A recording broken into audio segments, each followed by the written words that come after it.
Welcome back everyone to another Company Affairs 2 replay cast, and this time we're going to have a 2v2 as you can see on Rails and Metal. It is going to be a 2v2 that was uploaded to Kotu.org by 3 out of 6 State Examination, also known as Sturmpanther from the SOE clan, and his ally is going to be Andy MB76 or 76 megabyte. And on the other side we're going to have Cryptic RTS, very good player, and Fortune. Very good player as well. So double OKW versus double UKF. And Earth right now. No, do send. So right now you are assisting in real time to Earth, asking me if I can check out his reply, and yes, I said yes. So yeah, I will. Fuck off, Earth. Sorry. Oh my god. Yeah, he's afraid that the match would be too long, but no, it wouldn't. Anyway, so 3 infantry sections coming in from, I'm just gonna call him Sturmpanther. And yeah, that's an interesting idea. I think that on a map like Rails and Metal, a Vickers machine gun earlier on would be a little bit better than all these infantry sections. But clearly, what Sturmpanther wants to do is take up positions with these bits of heavy cover all over and use the very nice recovery bonus, a rate of fire increase that the infantry section gets in heavy cover, just to maximum effect. Also, NDMB is going for free infantry sections, so overall just a very infantry heavy focus from both of these British players. Of course, we have one Cube Wagon from Fortune, and Cryptic RTS is going for a couple of Volksgrenadiers, so also a pretty heavy infantry build coming in from the Germans as well as from the Brits. Right now, that Cube Wagon is going to be in a very good position to flank these infantry, and in the meantime, also these infantry are trying to build up some defenses, but looks like they will have to abandon their allies to their fate, using essentially these Sturm Pioneers as bait. The Cube Wagon is going to be able to easily push them away from the point. And now the Cube Wagon is just like being very ballsy. At this point, it's going to take a lot of damage from the Lee Enfields of the infantry.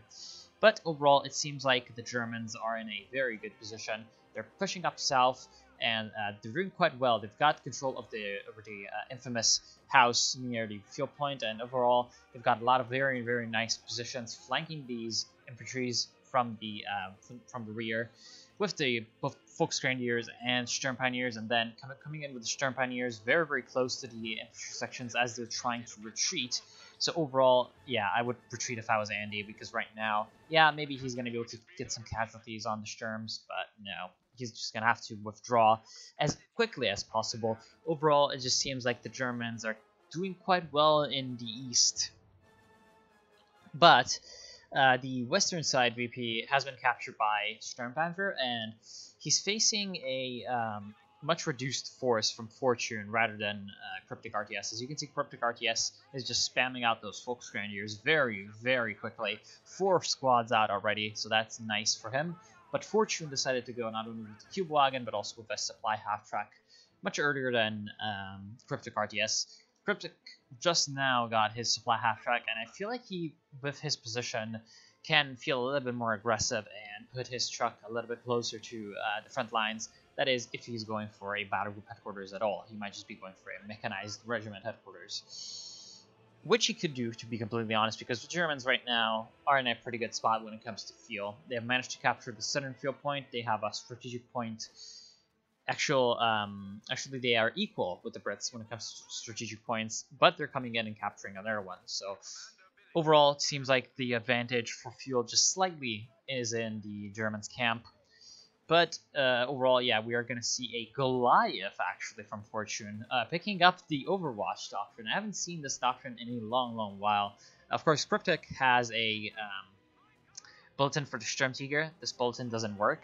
But he does have a bulletin for the Sturmtiger, so he may be going for the Elite Armored, or he may be bluffing, and then he's just going to go Command Panther anyway. That's possible. That would be quite funny for Cryptic to do a little bit of mind games and, psychological warfare, just putting out that bulletin just to trick his opponent. That would be nice. Yeah, looks like Andy right now is just being flanked once again by these Volksgrenadiers. Very good usage of the extra numbers that he has on his infantry, just to be able to completely surround the Brits and get behind their directional cover. So good plays from Cryptic are allowing him to get a very, very nice footing on the right side of the map. However, Sturmpanther is doing quite well on his side, and he's managed to push up very far. He's building up these sandbags even in pretty much a very close building point to the enemy base. So that's going to give him a little bit of extra firepower and protection, but these infantry squads are going to be forced away by the double Sturm Pioneers by Fortune. And a Goliath takes down... what was that? Well, something definitely died there, but I didn't quite catch the unit icon. Actually, no. Yeah, it says that, you know, Sturmpanther's got everything set up, so that might have been... yeah, well, this is why I would like a rewind function in Company Affairs 2 replays. Why can't we have one? Oh well. Anyway, so it looks like the Goliath not really having the intended effect the first time, but hey, with the Goliaths, the thing is, if you succeed, try again, because you could do better, and if you don't succeed, well, try again anyway, because it's 100 munitions, and you need to get it right eventually, because they're pretty expensive, but if they are indeed detonated at the right time, they can do a massive, massive amount of damage. So definitely, yeah, you want to be using that as much as possible. Of course, being one of the doctrinal abilities for the Overwatch Doctrine, in fact, being pretty much the only doctrinal ability that is kind of the seller of Overwatch Doctrine, you need to be able to use these. Right now, there's an AEC on the field from Andy, and Sturmpanther has gone for the Sniper. So overall, he does have the Tier 2, the Platoon Command Post, but he hasn't upgraded any of the actual unlocks. So nothing going to come out of him quite yet, but the AC manages to take down Cube Wagon. A little bit of a nice play from Andy. And he's also going to have his own Sniper, of course, versus the OKW. That is very, very effective, as the OKW does not have any snipers of their own. So having, you know, double Sniper is going to be very devastating, especially to these Sturm Pioneer squads with only 4 men. If the 2 snipers happen to be in a very similar area, they can double up on one squad and then just reduce their numbers by 50% in just one volley. That is very, very devastating. However, what is also very devastating is this triple cap that the Germans have been able to set up, and also this Puma from Cryptic. He's going to be able to pretty much force away the AEC. Of course, the AEC is going to have the sort of help of the snipers. The snipers with their critical shot at Veterancy 1, plus, of course, the fact that they are Boys AT rifle squads. Well, not squads, but, you know, men with Boys AT rifles. They can deal a little bit of damage to the light vehicle, and they're going to try to do that, but fail. So we have another Goliath coming in from Fortune, and he's going to use those shrubberies very, very nicely with the concealment that the Goliath gets in cover. And it is going to be a very nasty surprise when and if that blows up in the face of a lot of Brits. So overall, the Brits really need to be very careful. I'm not sure if they have realized what is going on with the Goliaths, but they definitely realized that there's these flares in the territory points, because they were they have recaptured this point, which had a flare on earlier. So they should know that Earth Fortune has gone for, or at least one of the Germans has gone for Overwatch. Although, considering that it is a doctrine that isn't used very often, look at this Goliath being sneaky. He just, like, stepped up, just, like, praying not to get noticed, and I don't think that these infantry sections actually noticed him. Now he's going to have to, like, hop around to another little piece of cover. So he's just doing a little bit of hopping from one cover to the next, and he's going to go there, and of course these Pioneers do manage to see that, and it's going to go up in flames. So not really all that effective quite yet. There is a command vehicle designation from Andy, so he's going to try to use the AC to help out with both recon and infantry support duties. Of course, that is going to slow him down a lot and make him more vulnerable to the Puma, because also it decreases, I believe, the rate of fire of the unit, right? Attacks more slowly, yeah. Okay, so I didn't look like an idiot in front of everybody. Good. It seems like overall the Germans are taking a bit of fire from these AT guns. The AC is causing trouble, but they still have pretty much a good grip over the center part of the map, and they've also managed to recover the right side VP, or I guess the left side VP. I was just having the camera the wrong way. The left side VP has been recovered. They're now pushing up with a lot of Sturms.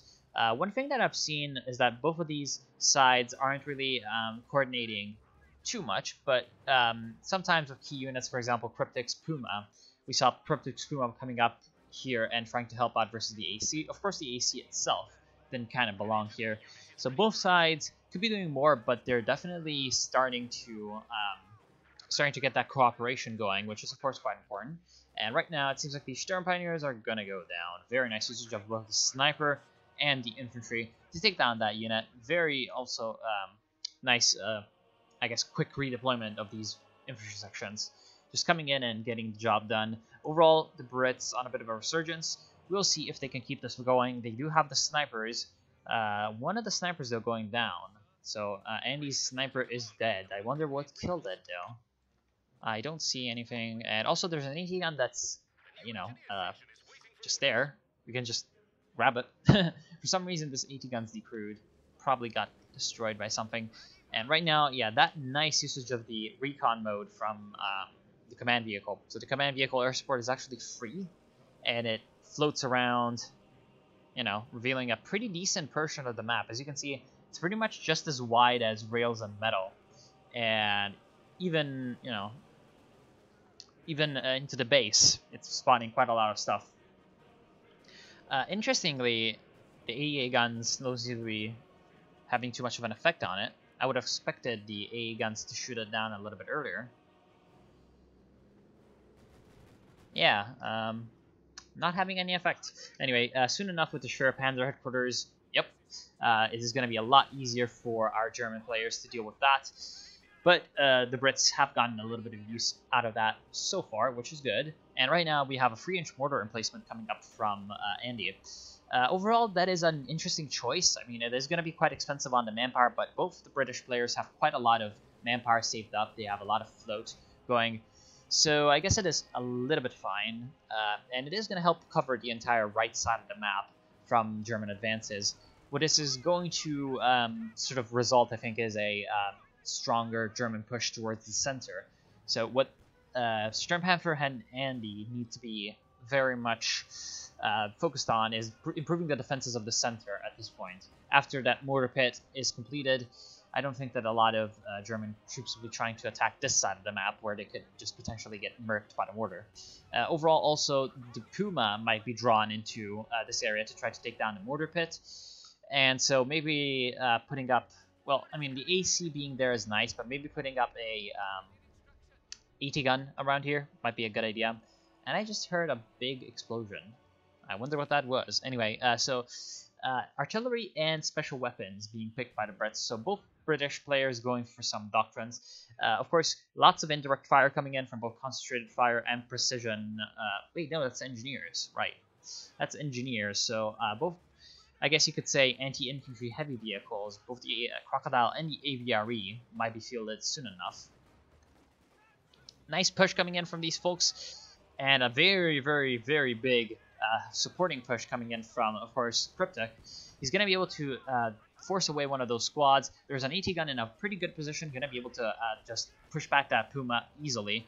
At the same time, however, the German infantry is doing quite well in the main push. They're also trying to get some damage in on that command AC. They managed to get into the building, which is going to push back these British infantry forces. And at this point, we really need to see Sturmpanzer's troops coming in to try to support, because otherwise, actually no, Andy can deal with it. Andy dealt with it on his own, so 1v2, doing quite fine. However, the problem is this AC. It's taken a lot of damage. The infantry section that's Veteran C2 might go down, and will go down, so good pickup from Cryptic. Cryptic also has a lot of manpower in the reserve. He loses a squad, but because of all those manpower, all the manpower that he has in reserve, he's gonna be in a pretty good spot to replenish those forces, and he managed to get a little bit of damage off on the Brits in the meantime. However, with that double push, you would have expected this position to fall. This is exactly what I was talking about with the mortar pit and the AC, very much increasing the defenses in the area, and perhaps the Germans should have been a lot more focused over the center. And the left, in fact, we see Sturmpanther going for a Cromwell, utilizing his fuel advantage, and getting that vehicle out much quicker than the Germans could get their own heavy armor out. They are getting a Jagdpanzer. So Fortune going for that Jagdpanzer is definitely a measurement to fight up against this Cromwell. The problem is, of course, the Jagdpanzer is a fixed gun vehicle. So being an assault gun, it is going to have a lot of problems facing up against this very, very fast Cromwell. That is to say, if the Cromwell is micro efficiently and gets a nice flank off, which shouldn't be too hard considering how fast and maneuverable the Cromwell is. But you never truly know. The flanks might be covered by mines.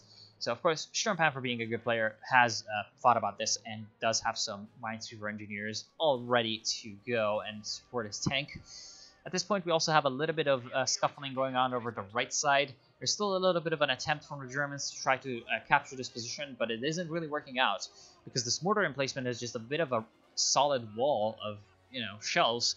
Is not allowing the Germans any kind of break and pushing up. I mean, it is eating some incendiary grenades, but with that brace structure, it is able to withstand most of that damage. It will not be able to withstand this though. So 75mm gun from the Jagdpanzer is going to be doing its job, destroying the mortar emplacement. There are no AT units for the Brits in the area, only one, and it is blocked by the building. Very nicely using the building as cover from the AT gun.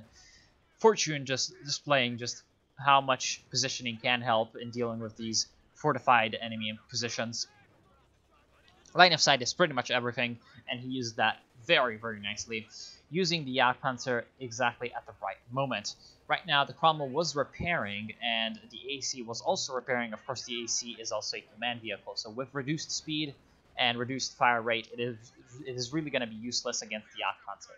However, both the AT guns, Raketenwerfer actually, a stolen Raketenwerfer, and the sniper able to destroy the Jagdpanzer. So that was perhaps a little bit of a nice revenge for the Brits. Of course, they lost a mortar emplacement, which is like, what, 440 manpower, something like it? I don't really know I don't really know by heart, but yeah, it should be something around that range of price. Comparatively to the Jagdpanzer, which is like, what, 500 something manpower? 400, wow, damn. 400 manpower and 135 fuel. I would say that it is a good trade for the Brits. Of course, the Brits also losing their AC command vehicle, so perhaps not the best thing. And even more units going down for Cryptek, looks like. No, Cryptek is doing just fine. Maybe it was just Fortune. Fortune is very depleted. He has no Sturm Pioneers, so he's very vulnerable to mines such as this one. Of course, Sturmpanther going for some mines could be very dangerous. Also, the Puma is going to try to just keep this Cromwell at bay, but there's quite a lot of 6-pounders, as you could see, and as the Germans know, considering they've just lost their Jagdpanzer in a very, very bad way. Now, I love this unit, actually. Wait, is it this one? It should be a resupply half-track. Yes, it is a resupply half-track. So, of course, gonna be able to drop out Vickers K LMGs for only 60 munitions, and then Piats for 50 munitions. That means that right now, Sturmpanther doesn't need to upgrade his weapon racks at base. So he can save up on 150 and 15 respectively when it comes to manpower and fuel. Now, you might be saying, oh, 270-30 is the cost of the resupply half-track, so he's paying double. No, he's not paying double, because the resupply half-track can actually reinforce infantry squads. So it is both a normal half-track, for which 270 manpower and 30 fuel is a pretty regular price, and a weapon rack, a walking one. And just a little bit of extra micro, considering it drops the weapon and then you have to pick it up. But still, quite good purchase for Sturmpanther. He's going to be able to use that, especially with the amount of munitions that he's got, to good effect. He's going to get infantry superiority on his side. It seems like right now Andy is having trouble with exactly that infantry superiority, because as you can see, Fortune and Cryptek have been focusing their attacks 2 against 1 on this side of the map. So they're getting some good damage done on Andy's infantry. But Andy has very smartly built a forward assembly in a very forward spot, and he's just using that to reinforce on the spot and get back into the field much quicker than the Germans can. So overall, the Germans, with their conservative HQ placement, not really working out as well for them as it could. Cryptek, with his excess manpower, is going for a 3rd support gun, and at this point he might be trying to go for a Sturmtiger, but he definitely needs some field armor rather than a support vehicle like the Sturmtiger, because at this point, as you can see, the Brits have some vehicles in the field, and the MB hasn't upgraded the company command post yet, but he should do so soon. He has 326 fuel at his disposal. He might spend 140 on the AVRE, but then he's gonna perhaps go for the hammer tactics to get some comets out. And at this point, the Brits, with their superiority when it comes to resources, they could definitely get the edge when it comes to vehicles and get a lot of vehicles out while the Germans are still kind of falling behind. And there's another Goliath on the field, and it's getting the Puma stuck. Really now? It's between the wheels. It's between the wheels. I can't move. Wow. I'm not sure if they're not trying to move or this is a giant derp. Probably a little bit of both. Anyway, so there's a bit of a push coming in from the Germans on this side. The right side, of course, is the place where we've had the most hammering from the German side. What is very nice is the support of these LEAGs. But we have an AVRE on the field, and also we have a nice sort of flanking maneuver from State Examination, Sturmpanther. So he's going to be coming in with his Cromwell. We'll see whether or not he can use this to good effect. Yeah, I'm thinking so. I mean, there isn't really much when it comes to AT on this side of the map for the Germans. And yeah, the ISGs are definitely working in the favor of Cryptic. But spending so much manpower on ISGs is definitely going to have a drawback. As you can see, the Brits do have a very, very large superiority when it comes to map control. And this is not entirely due to the fact that Cryptic spent, like, what, 340 per ISG, right? No, 330. So 990 on ISGs. Not just because of that. I mean, the Germans were already a little bit behind when it came to map control a little bit earlier. But this is definitely not helping their cause when they don't have as much infantry or as much elite infantry to defend and capture points. So there's a Sturmtiger on the field, and of course, Sturmtiger going to face off against AVRE, so big specialized anti-blob unit versus big specialized anti-blob unit. The thing is, the Sturmtiger does do a little bit of damage versus vehicles, but the AVRE has more HP than the Sturmtiger. So it's a little bit of a equal matchup, I would say. I'm not sure if the AVRE Petard is going to stun the Sturmtiger, but the Sturmtiger rocket is definitely going to stun the AVRE if a direct hit happens. So both of these vehicles are going to need to be a little bit afraid of each other, as well as, of course, their respective infantry forces are going to be not at all happy about their presence. And right now, another mortar pit going to be walking off on the success of the first mortar pit on the left flank. Well, actually, no, the right flank. Going to be walking off on that success, and of course, Sturmpanther going for that. Also, in a way to counter the ISGs, I feel like, because he's not very happy about these things laying into his infantry. Let's check out the kills. We have 2 kills, 3 kills, and 9 kills. So 14 kills in total between these 3 ISGs. But as you can see, Vet 1 and Vet 2 have been achieved on 2 of these. So while it may not seem like a lot of kills, they've definitely been paying for themselves, at least in terms of damage. And at this point, it seems like the Sturmtiger is pushing up very aggressively. He's going to be massacring that AT gun. Absolutely no chance for it. And right now, yeah, very nicely using that Raketenwerfer in tandem with the Sturmtiger to get the extra mile and destroy the AT gun itself. Raketenwerfer also able to get some good shots off on that AC command vehicle, but these Wrens are going to force the poor Raketenwerfer away, and the mortars are going to force these soldiers into the depths of hell. At this point, it just seems like the Germans need to be able to focus onto one side and hold it, because while they have been able to focus on attacking the right side together, 2 versus 1, they haven't been able to actually hold the point at any point. So overall, the Allies have been just getting advantage upon advantage when it comes to VPs, and that is of course not really helping out the cause of the Germans. We have actually a Panzer IV coming in from Fortune, so kind of just underscoring the difficulties that they've had. They've had to go with a Panzer IV at 24 minutes in the game. So of course with the AT guns in the rear and the Cromwell in the center, the Allies are going to be able to easily deal with that P4. The Cromwell is able to escape thanks to its excellent maneuverability and speed, and this is exactly what I was talking about with a well-managed Cromwell. You could just use this and zip around, not really particularly caring about German vehicles in any capacity, and then just escaping. Doing just fine. And also a concentrated barrage. Sorry, concentrated fire operation. Doing quite nicely and almost destroying the mechanized regiment headquarters. I feel like would have been better spent on the Panzer, but they probably didn't know about the Panzer. So there was another Goliath in this area, but it doesn't look like it did anything. It was actually hiding behind a building, and I saw a big explosion, so it might have been the AVRE destroying it, it might have been something else. But overall, I'm thinking that the Brits are going to take this home. So what I think that the Brits really did well is just the defensive play. As you could see on the right side, Andy MB76 was just able to deal with both Cryptic and Fortune, just frontal assaulting. Yeah, he's very, very happy about AVRE. Frontal assaulting his position time and time again, and thanks to the very nice buffs coming in from that command AC, plus, of course, later on with the forward assembly and the good positioning of anti-tank guns from Sturmpanther, he was able to just hold off 2 players on his own. And whenever that happens, well, of course, that isn't really all that good for the opposing side. I mean, Cryptic had the right idea, I feel like, with the ISGs and the Sturmtiger, but I feel like either one would have been fine.